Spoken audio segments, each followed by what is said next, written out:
Hi friends, ఎలా ఉన్నారు అందరూ? Welcome back to our YouTube channel. నేను మీ సాఫ్ట్వేర్ గోదావరి పిల్ల. గోదావరి వాళ్ళు మనం చెప్పాం కదండి, మరి గోదావరి పిండి వంటలు కూడా రుచి చూపించాలి కదా. ఇవాళ అయితే ఆంధ్ర స్పెషల్ నేతి బెల్లం గవ్వలు ఎలా చేసుకోవాలో చూద్దాం. దానికి కావాల్సిన పదార్థాలు ఏంటంటే 2 కప్పుల గోధుమ పిండి, ఒక 2 స్పూన్ల బొంబాయి రవ్వ, రుచికి సరిపడేంత సాల్ట్, 2-3 స్పూన్లు నెయ్యి కానీ నూనె కానీ తీసుకోండి, ఆప్షనల్. అలాగే ఒక కప్పు బెల్లం. ఆ బెల్లాన్ని అయితే పక్కన పెట్టుకుని ఇవన్నీ బాగా మిక్స్ చేసుకుని మెత్తగా చపాతీ పిండిలాగా అయితే కలుపుకుని ఒక 5 to 10 minutes పక్కన పెట్టేసుకోవాలి. ఈలోపు మీకు ఒక మంచి విషయాన్ని చెప్తాను రండి. నార్మల్గానే మనం ఏదైనా సాధిస్తున్నామంటే మనకు సపోర్ట్ చేసే వాళ్ళకంటే తొక్కేద్దామని చూసే వాళ్ళు ఎక్కువ ఉంటారండి. సో అలాంటి వాళ్ళందరినీ పట్టించుకోకుండా మనం ఏదైనా మంచి పని చేయాలనుకుంటే అది మంచి పని అని కాన్ఫిడెన్స్ మనలో ఉంటే వాళ్ళందరినీ పట్టించుకోకుండా మనమైతే ముందుకు వెళ్ళిపోతూ ఉండాలి. ఏంటి అమ్మాయి మరీ ఎక్కువ చెప్పేస్తుంది అనుకుంటున్నారా?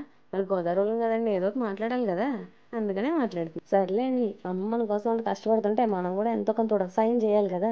అందుకనే పిండిని చిన్న చిన్న బాల్స్ లాగా అయితే చేసి మా అమ్మకి ఏదో సాయం చేసేద్దాం అనుకున్నాను. కానీ మన సాయానికి జడుచుకుని వద్దులే అమ్మ మిగిలిన నేనే చేసుకుంటానని మా అమ్మ అయితే తీసేసుకుని మా అమ్మాయి చేసేసుకుందండి. ఇప్పుడు చిన్న చిన్న బాల్స్ అయితే మనం గవ్వల్లాగా చేసుకోవాలి. ఇప్పుడు అలా గవ్వల్లా చేసుకోవాలంటే మనకు గవ్వల బల్ల కావాలి కదండి. ఇంకో చూసారా, ఇదే గవ్వల బల్ల. దీంతో అయితే మనం ఈజీగా గవ్వలు చేసేసుకోవచ్చు. మీ ఇంట్లో గవ్వ బల్ల లేకపోయినా ఏం పర్లేదు, మనం మిడిల్ క్లాస్ టాలెంట్ ఉపయోగించి ఇంట్లో గవ్వల బల్ల లేకపోయినా గవ్వలు చేసేసుకోవచ్చు. ఎలా అనుకుంటున్నారా? ప్రతి ఒక్కరి ఇంట్లో ఫోర్క్ అయితే ఉంటుంది కదండి. సో ఆ ఫోర్క్ యూస్ చేసి కూడా మనం గవ్వలు అయితే చేసేసుకోవచ్చు. సో ఫోర్క్ యూస్ చేసి గవ్వలు ఎలా చేసుకోవాలో చూద్దాం రండి. ఒక మంచి ఫోర్క్ అయితే తీసుకుని ఆ చిన్న చిన్న బాల్స్గా చేసుకున్న పిండిని ఇలా మెల్లగా ఫోర్క్ మీద అలా తిప్పుతూ ఉంటే మనకైతే మంచి మంచి చిన్న చిన్న గవ్వలు అయితే రెడీ అవుతాయండి. సో ఆ గవ్వల్ని మనం మెల్లమెల్లగా చేసుకుంటూ ఉంటే ఫోర్క్తో కూడా చేసేసుకోవచ్చు. ఇలా మనం గవ్వల బల్ల లేకపోయినా ఫోర్క్తో అయితే గవ్వలు అయితే చేసుకోవచ్చు. ఇంకా చెప్పాలంటే చీపుతో కూడా చేసుకుంటారనుకోండి, అది ఇక్కడ చూపిస్తే బాగోదని చూపించట్లేదు. సో మా ఇంట్లో అయితే గవ్వల బల్ల ఉంది కాబట్టి మిగిలిన గవ్వలన్నింటినీ గబ్బా గబ్బా మేమైతే స్పీడ్గా గవ్వలు చేసేసుకున్నాం. సో ఈ గవ్వలన్నీ బాగా రెడీ అయిపోయాయి. ఇంకేముంది, దీన్ని మంచిగా వేయించేసుకోవడమే. ఇప్పుడు డీప్ ఫ్రైకి సరిపడా ఆయిల్ పెట్టుకుని దాంట్లో ఈ గవ్వలన్నీ వేసేసుకుని బాగా ఫ్రై చేసుకోండి.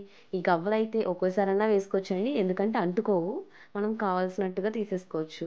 ఇప్పుడు ఈ గవ్వలన్నింటినీ బాగా డీప్ ఫ్రై చేసి మంచి గోల్డెన్ బ్రౌన్ కలర్ వచ్చేలాగా బాగా వేయించుకోవాలి. ఈ వేయించుకున్న గవ్వలన్నీ మంచి క్రిస్పీగా ఉండాలండో, లేదంటే మళ్ళీ బెల్లం వేసుకున్నాక మెత్తగా అయిపోతాయి. సో ఆ క్రిస్పీగా అవ్వేలాగా మంచి కలర్ వచ్చేలాగా బాగా వేయించుకోండి. ఇప్పుడు మిగిలిన గవ్వలను కూడా వేయించేసుకోండి. ఒకేసారి అవ్వకపోతే 2-3 సార్లు అయినా వేయించుకోవచ్చు. ఇప్పుడు ఇలా వేయించుకున్న గవ్వలన్నిటిని ఒక పక్కన పెట్టేసుకుని బెల్లం పాకం అయితే రెడీ చేసుకుందాం. ఒక కప్పు బెల్లం వేసుకుని అందులో ఒక అరకప్పు వాటర్ వేసుకుని బాగా తిప్పుతూ ఉండండి. ఇదైతే దగ్గర పడి మంచి జీడి పాకంలా వస్తుంది. మీకు ఇలా పాకం రెడీ అయిందో లేదో చూడాలంటే ఇలా కొంచెం పక్కన ప్లేట్లో వాటర్ తీసుకుని అందులో వీడియోలో చూపిస్తున్నట్టుగా కొంచెం బెల్లం వేసి అది మంచిగా జీడి పాకంలో వచ్చేలాగైతే చేసుకోండి. ఇలా వచ్చినట్టయితే మీ పాకం రెడీ అయినట్టే. ఇంకా అందులో కొంచెం యాలకుల పొడి వేసుకుని వేయించుకున్న గవ్వలను కూడా వేసేసుకుని బాగా కలుపుకోండి. ఇంకేముంది, మనకైతే వేడివేడి బెల్లం గవ్వలు అయితే రెడీ అయిపోయినట్టే. ఇప్పుడు మంచిగా ఇవి ఒక సర్వింగ్ బౌల్లోకి అయితే తీసుకుని పక్కన పెట్టేసుకోండి. ఇప్పుడు అయితే మనకి నోటికి రుచికరంగా తినడానికి మంచి క్రిస్పీగా మనకైతే నేతి బెల్లం గవ్వలు అయితే రెడీ అయిపోయాయి.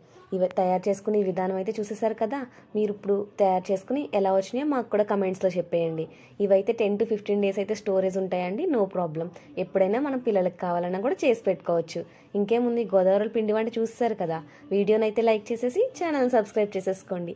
నేను మీ సాఫ్ట్వేర్ గోదావరి పిల్ల. Thank you for watching. Bye bye.